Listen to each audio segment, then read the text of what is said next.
సరే అండి. ఈ ఫోన్ ట్యాపింగ్ కేసు గురించి మీరేం చెప్తారు సార్? అంటే మీరు గతం నుంచి జరిగిందన్న వాస్తవాలన్నీ చెప్తా ఉన్నారు.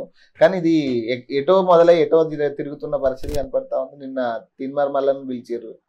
ఆయన నా ఫోన్ ట్యాప్ అయింది అంటున్నాడు. అంటే బేసిక్‌గా మీరేం చెప్పదలుచుకున్నారు ఈ ఫోన్ ట్యాపింగ్ కేసు సంబంధించి? బ్రదరు ఇవాళ కూడా ఫోన్ ట్యాపింగ్ అవుతుంది. ఫోన్ ట్యాపింగ్ లేకుంటే ఇంటెలిజెన్సే లేదు.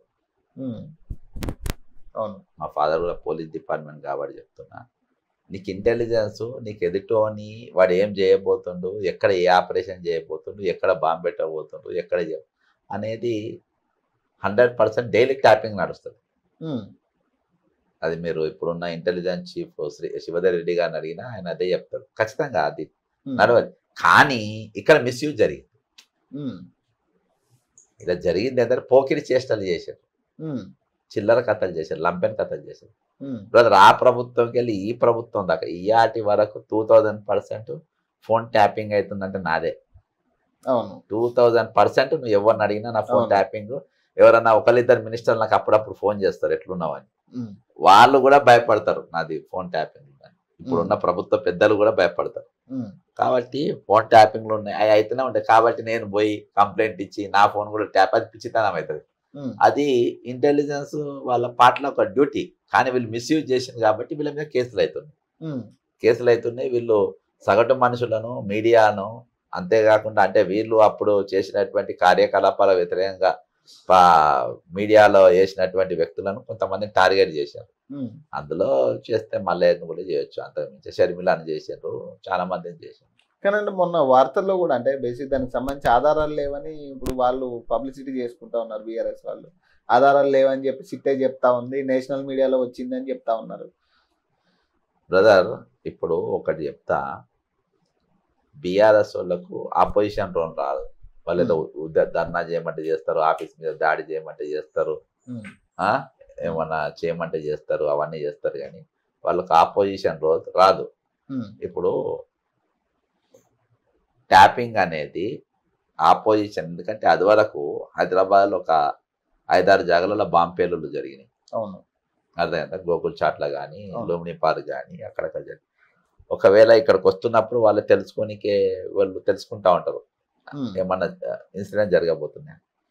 ఈడ మిస్యూజ్ జరిగిందా లేదా అనేది బీఆర్ఎస్ చెప్పాలి. మిస్యూజ్ మీరు చేసి వాళ్ళు చేసేయచ్చు, మేము చేయలేదని చెప్పాలి. వాళ్ళ దగ్గర ఫోన్ ట్యాపింగ్ సంబంధించిన పరికరాలు మొత్తం ఉన్నాయి.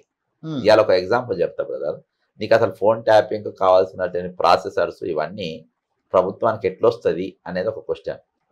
ఈరోజు పెగాసిస్ అవన్నీ నరేంద్ర మోడీ ఆ లెవెల్లో నడుస్తాయి. కానీ లోకల్ మాత్రము ఇజ్రాయెల్కి వెళ్ళి తెచ్చేంత సినిమా ఉండదు, లోకల్నే ఉంటుంది. ఎట్లుంటుంది అంటే వీళ్ళకు 1,00,000 సిమ్లు తీసుకుంటే, 1,00,000 సిమ్లు తీసుకుంటే నెలకు ఒక 10 లక్షలు 20 లక్షల బిల్లు వాళ్ళకి కడితే వాళ్ళు ఆటోమేటిక్ ఇస్తారు.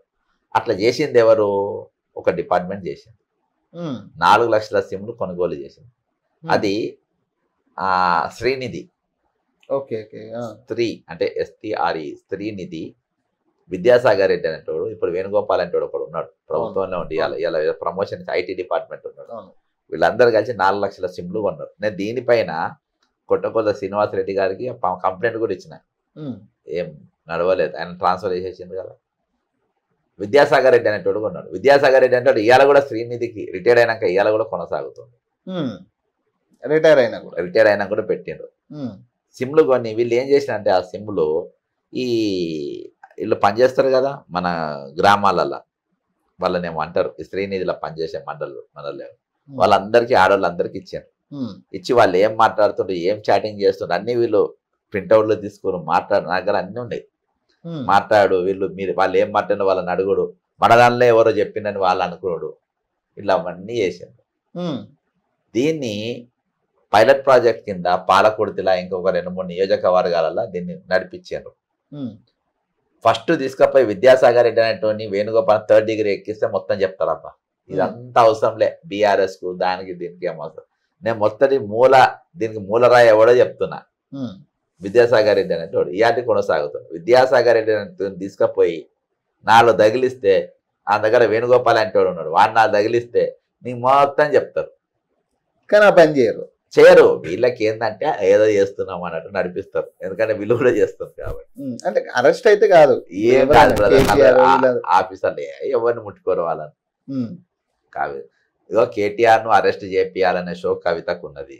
ఉమ్, అదేంటా కేటీఆర్ నేను జోలికి పోయినా నన్ను లిక్కర్ రాని అంటుండు, ఉమ్, ఈయనను కూడా ఏదో కేసులో పోతే ఇద్దరం సేమ్ అవుతాము ఉమ్, అని రేసింగ్ లో చూసింది. ఏదో చూసినా పబ్లిక్ సింపతి వచ్చేటట్టుగా ఉన్నది. ఉమ్, అంటే టైం దాటిపోయింది కదా, టైం దాటిపోయి ఇప్పుడు ప్రస్తుత ప్రభుత్వం మీద వ్యతిరేకత ఉన్నది.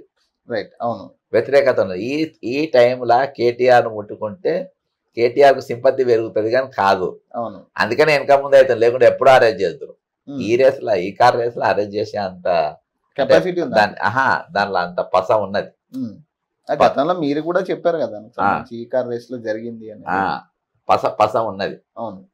అంటే అది లీగల్లా ఇల్లీగల్లా వేరే, వీళ్ళు ప్రభుత్వం మళ్ళీ వస్తామని అది అడ్జస్ట్మెంట్స్, కానీ అడ్జస్ట్మెంట్స్ కానీ అగేన్స్ట్ ది లా. అవును. అయితే అలా కవితకు షోకు ఉన్నది జైలుకు పంపని. కవిత డైరెక్షన్ ఎంత నడుస్తుంది, ఎట్లా పంపాలి అంటే చిల్లర కేసులో పంపాలని. ఈయన హీరో కాకుండా ఇట లిక్కర్ కేసు ఎట్లుందో, లిక్కర్ చిల్లర కేసు కదా, సారా అమ్ముకున్న కేసు. కవిత జీవితాంతం ఓటుకు నోటు ఎట్టనో సారా కూడా అంతే. ఓటుకు నోటు అయినప్పుడే సారాదాన్ని నేను కానా అని ఉన్నది, కానీ నా అన్న నాకు అడ్డము, నా అన్న జైలుకు పంపాలి, ఆయన క్యారెక్టర్ కూడా అసాసినేషన్ కావాలి అనేది చెల్లె ప్రయత్నం. అందుకని రేవంత్ రెడ్డితోని వాళ్ళకి అడికోర్ ఇన్ఫ్రాస్ట్రక్చర్ సంబంధాలు ఉన్నాయి కదా, వ్యాపార సంబంధాలు. ఆ వ్యాపార సంబంధాలతోని నన్ను లోపల ప్రయత్నం చేస్తుంది, కానీ సఫలం అయితే కనబడుతుంది.